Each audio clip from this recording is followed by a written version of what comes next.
So as I've gotten older, I've realized that maximizing myself at all times is often not a realistic endeavor. And let me explain this. That was a big part of my life for a long time, and it's a lot like other people that go into academics. It's like 'cause you could sort of see this sort of optimization game that comes on. If I only work harder, if I and there's a lot of guilt that's associated with it, right? A lot of I'm not good enough sort of logic, and you sort of process this as like I just need to optimize more. I need to do more work in less time. And for me, I took a very rational approach where I was sort of calculating things. I'm an engineer, so would calculate things down and think about how I would optimize all aspects of my life and sort of calculating what makes me the most productive at given times. This is very popular culture stuff that you often hear about, but to the very extreme that there's only so much that you can accomplish in a day. But if you optimize yourself, you can get 25, 30, 100% more as you gradually sort of hack your way to becoming more productive and a better human being. So ultimately, the end goal is that, the logic at the time that I was thinking about is, okay, I'm not productive right now. AKA I'm not a very good human right now. And I just simply need to work harder. And that if I work harder, find the sort of right routines, the right tricks, and all of a sudden my productivity will go through the roof. And, it's easy to sort of monitor productivity in the career that I'm in. It's just basically words on a page. And my goal for a long time was, just words on a page, just get as much done as I possibly can. And words on a page means more papers, sort of standard logic that's out there. But as I've gotten older, is that I've realized that there is not really, it's, and I talk a lot about this, is that there's not really an optimal way of doing things. There's not really, you can't really keep coming down or going up that learning curve where it gets better and better, right? So the more effort and learning curve is a basic finding that we have. The more of you produce something or do of something and you have cumulative output, the higher in improvements that you actually get. But this learning curve actually has this sort of thing that's interesting is that there's a plateau. That after you've sort of produced as much as you can, you get into this plateau zone. So it's not unlike like steroids, for example. Why people get into steroids, right? Like when you are starting to work out, man, you just get like crazy returns all the time. You just get better and better. It's easy. The more time that you put in, there's a pretty strong relationship. The more time you put into working out, the better off that you actually are. And that relationship is pretty one to one. But after about a year, maybe a year and a half of working out, those returns just diminish. They disappear. You don't really get that much return. And so what people end up doing often at about that year and a half, and really like, trying, and doing a good try, a year and a half to 2 years in, people start turning to steroids, right? Like that is a very common approach. And you'll see lots of people do that kind of stuff, right? Steroids or, various different kinds of supplements, maybe, not to the extreme of steroids, but, different things like that.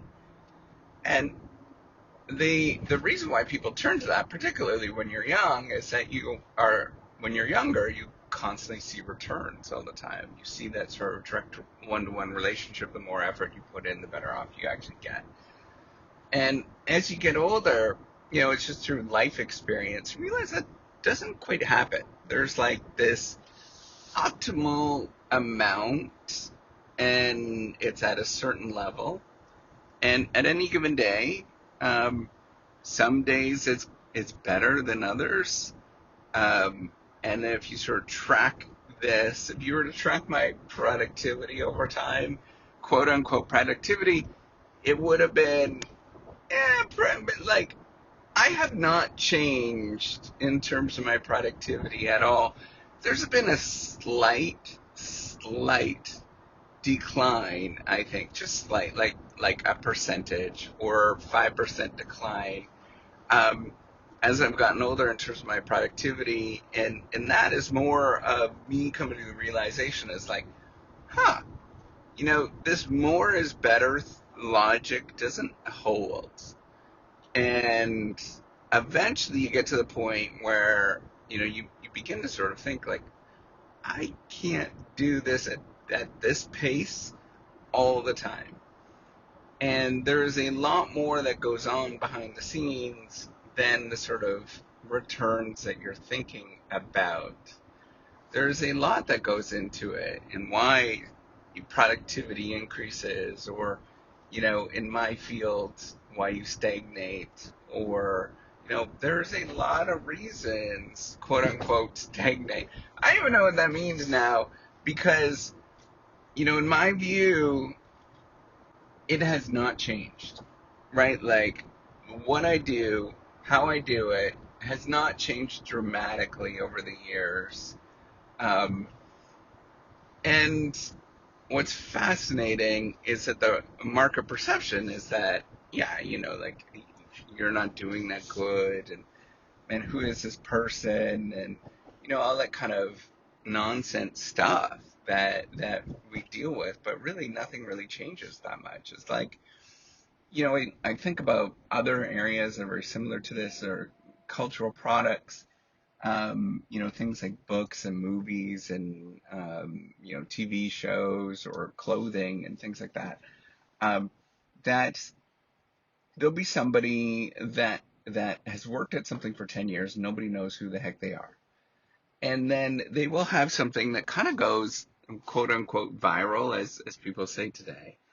And it just means, they just have some increased popularity on this particular thing, and people sort of recognize it.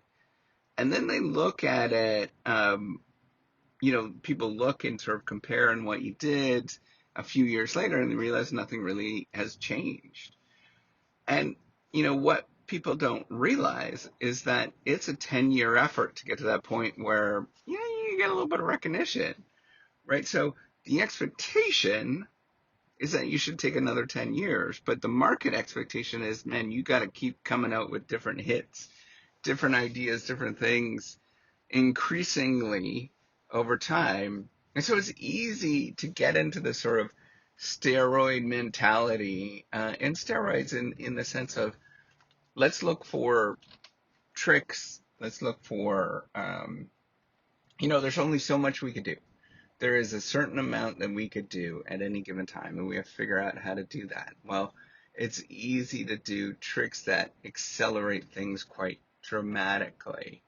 And it's your choice to sort of pick and choose these particular tricks that are going to accelerate you dramatically. I got an email today from somebody, a team in India, that promises to do all my data analysis for me for all my work. And I think about that. I'm like, yeah, that does sound pretty darn good. But, is that legitimate? I don't know. It depends on what you feel about it. So in some aspects, yeah, I might actually get somebody to outsource something. But to what degree should I actually get people to do these particular things or take these hacks? Or, the wording that you choose might give you more leeway in the future in the things that you're actually doing, compared to having a very strict wording. And then people talk about this as like framing. This is what often people are referring to, is just changing the words slightly, extremely slightly, for some reason, right? If the words are one thing, and then you just change it very slightly, all of a sudden you get more recognition, people understand it, it sort of resonates with culture a little bit more.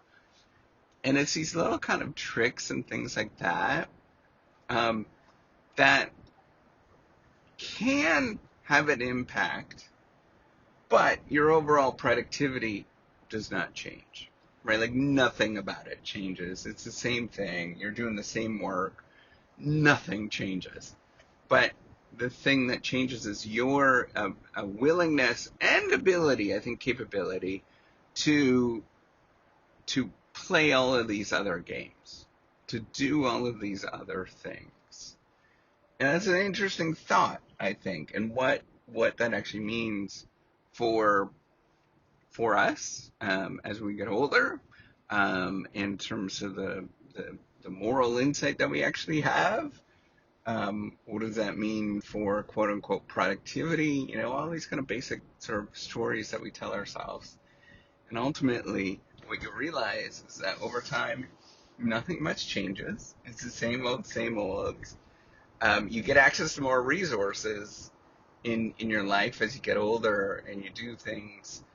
But then it becomes a challenging thing to think about is to what degree and what resources, what things do you want to actually capitalize on?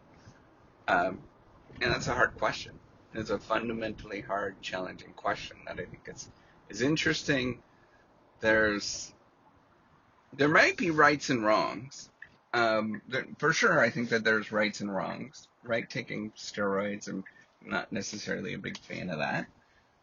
But for some people, maybe they and they want to live a short life, and they want to roll that dice of living a very short life and die by the time that they're 40 with a whole bunch of complications, heart complications, and all that kind of stuff.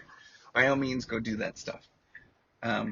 But for me, I'm just going to keep playing the game that I've always played. Nothing really changes. Maybe I'll look for some things to sort of tweak. But at this moment, I'm just going to live my life and be at peace with that. And I think that's the most important thing.